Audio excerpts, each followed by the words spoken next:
Estás escuchando NowMedia Radio.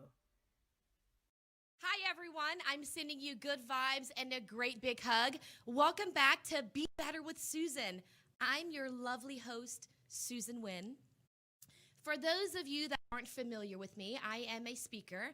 I am a published author of One Arm But Not Unarmed. Also, I'm a life coach on helping others overcome adversity, hardship, and loss. I really love this platform at Be Better with Susan, and the reason why is I'm able to connect with the community, to be able to shine a light on powerful stories and messages from amazing people. So today, mother, I could go on, but I won't. Derek LaHare. Good morning.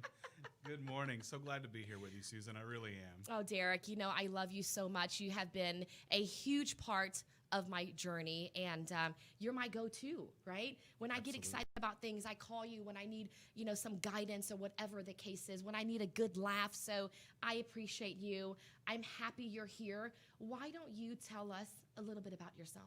Yeah, so my name is Derek LaHare. Grew up right here in North Houston, just 30 minutes up the road. Was born in Florida originally, but my parents were here. They split when I was 5 in 1985, but spent the rest of my time in Houston. Was fortunate enough to be able to grow up on that north side, and then, of course, went to college out in San Antonio, where I met my girlfriend, who is now my wife. Yes, we just celebrated 13 years last Monday, which is incredible. Congrats, you guys. Thank you, thank you. And we have a beautiful 8-year-old daughter named Autumn Rose. Thank you. So yeah, it's been an incredible journey thus far. So happy to be here with you today. Thank you so much. And why don't you tell the audience how we met? So we met at work. It was an amazing story. So I remember very early on we were hiring for a coordinator position, and I think it was 7 or 8 years ago. Yes, it was. It was a very long time ago. And shout out to Mattress Firm. It's where it all began for me. That was my first speaking engagement at their national corporate conference. I'm in front of 1,200 people. We were just talking about that earlier. So for me, it's where it all began. And Mattress Firm, the corporate office, will always have a special place in my heart. So why don't we start off with a fun fact about you, Derek? Fun fact about me. Let's see. Let's make sure it's appropriate. Okay. This time I'll do my best.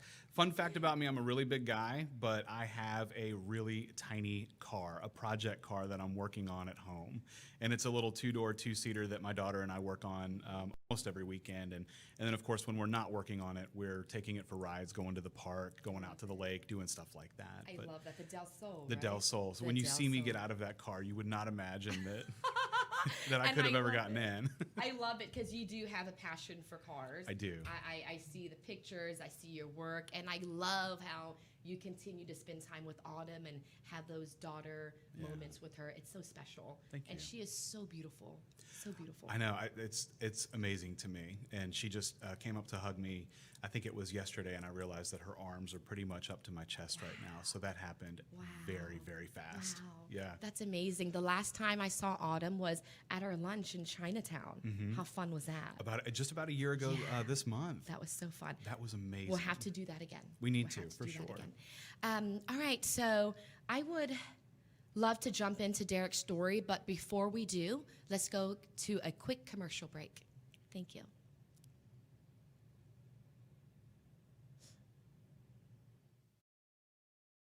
Transmitiendo desde Houston. What if you could reach thousands of potentially new clients in just seconds with the sharing of just one business card?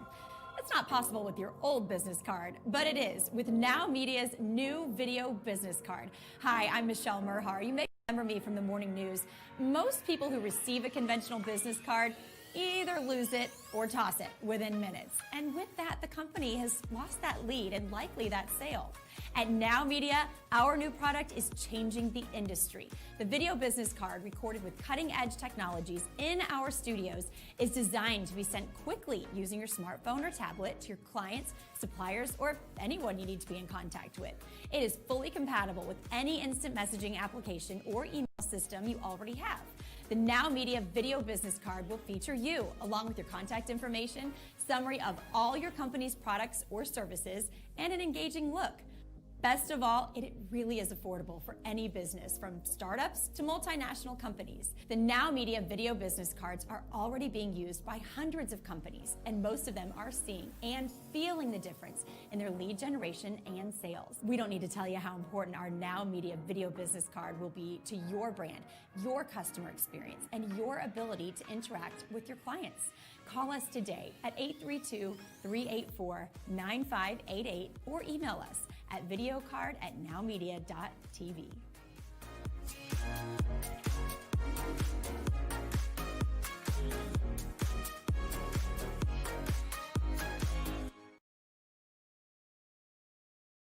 Welcome back. So earlier I mentioned that we have an amazing guest in studio by the name of Derek LaHare.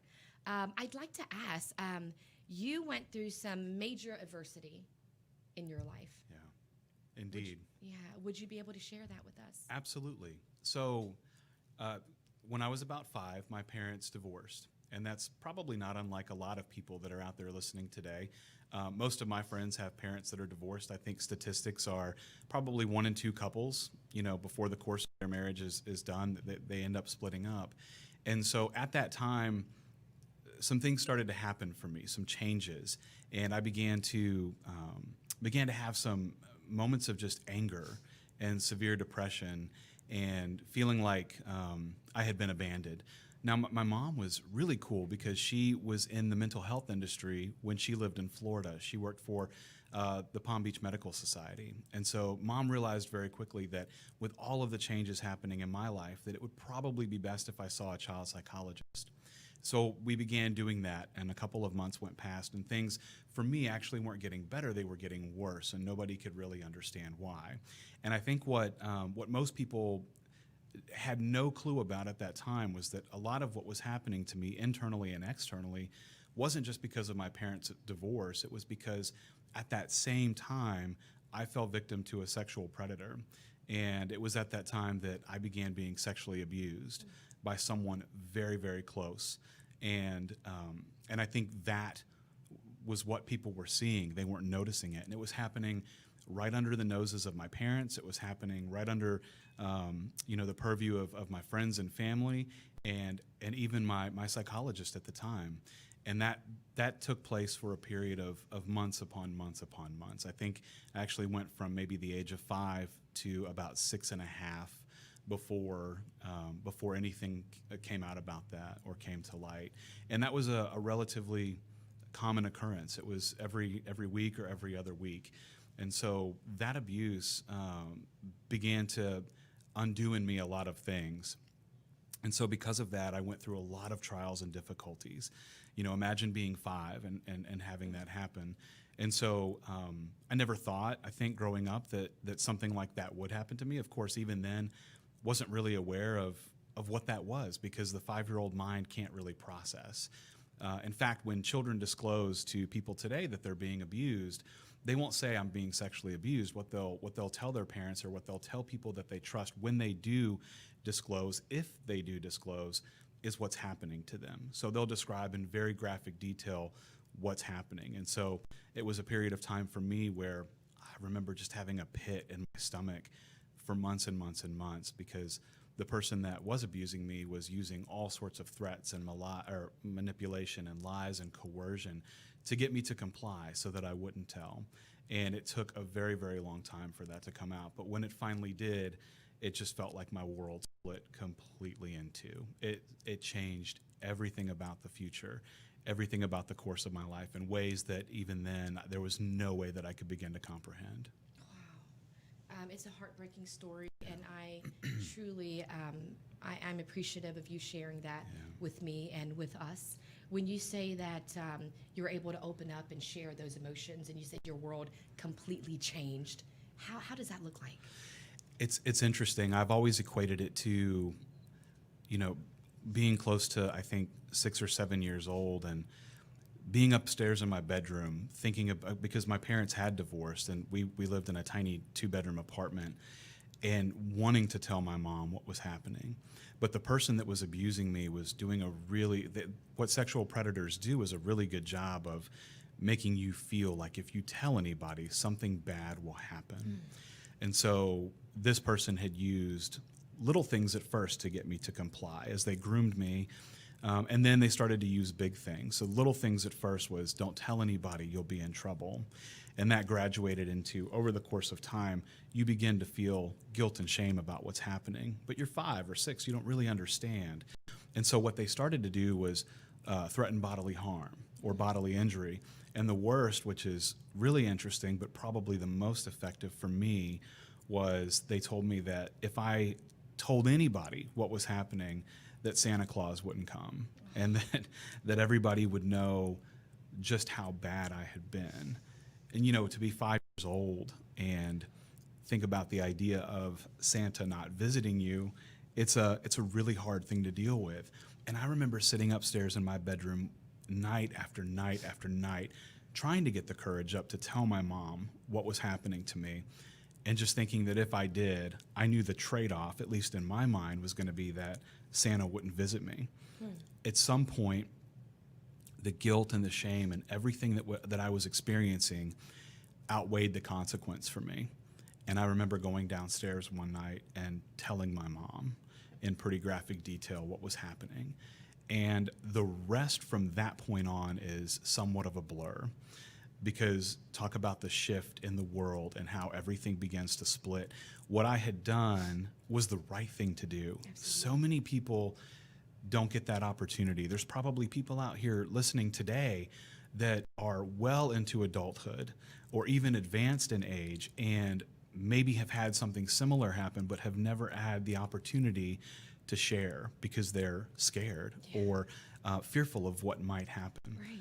For me, it was the equivalent of pulling a pin on a grenade and just tossing it in the middle of my living room. Any semblance of family that I had at that point disintegrated. Now, that wasn't my fault, and I think that's what's important for people to know. The person who was sexually abusing me, it was their fault. Absolutely. What they had done. Absolutely. They caused a rift in the family. They caused those relationships to deteriorate and to go away. But that, for me, was really the beginning of my book, because that's where my mom very quickly realized, because this had happened, now it was even more important for me to get better help, advanced help. And so many people don't get that chance. And so I'm very fortunate to have been at that age. The way that it happened, of course, terrible, heinous crime, not something I would ever wish on anybody, no one at all. But at the same time, so glad that that I didn't wait any longer to tell my mom what was happening, because healing really started for me at an earlier age, I think, than I could have recognized. Yeah, and I applaud you for that. I really do. I can't really speak on your situation because I haven't experienced anything close to that, but I can understand what you're saying. Some people experience that, but they're afraid to speak up, right? They're fearful. They don't want to be the reason why there's a rift within the family dynamic. They don't want anyone to start judging them or whatever the case is. And there are people that are walking around till this day that has, experienced adulthood that's still hiding that from within, and that must be so tough. Yeah. Fortunately, you were able to speak on it. You finally opened up to your mom, and you were vulnerable, and you spoke your truth, and that has helped you come a very long way. Indeed, it has. The thing that I wasn't prepared for was my healing journey really began at that moment. But what I don't want to give anybody the impression of is that things just started to get better and continued to get better. I want to be real about the fact that while I'll never regret doing that at that age, I was so fortunate to be able to do that. There were a lot of lows in there too, some very deep valleys. But that's part of the healing journey, to get to go through those. For me, I'm glad that I got a chance to do it a bit earlier than a lot of other people. And that's one of the things I hope today, that anybody out there listening who maybe has had something similar happen and hasn't had a chance to come forward, hopefully will. It's not an easy journey to healing, but once that starts, I can promise you we'll all be in a much better place. Thank you for sharing that. And absolutely, earlier you mentioned you experienced the low of the lows, right? And it's a healing journey. It's a healing process. So it's not the fact that, okay, you open it up and bam, you're good. It's continuation healing. It's a healing journey. And one thing I've learned as well is if we don't give the pain the attention it needs, it will continue to return for resolution. And, many people say, oh, it heals with time. To me, I feel like we are able to adapt better within time, and we get stronger, and we're able to deal with it in a better mindset. But it's not easier, though. No. Right? Would you agree with that? I totally agree with that. I think you talk about it coming back for resolution. That's really it. Anything that you bury that does not get resolved ultimately always comes back. And it will be at places and times in our lives when we least expect it. For me, I was fortunate to be able to have that counseling and that healing. I think in terms of therapy, I'm not afraid to admit, in fact, I'm really proud, but like 9 or 10 collective years of my life have been spent in front of doctors and people that were really trying to help me heal. But again, that said, at that young of an age, there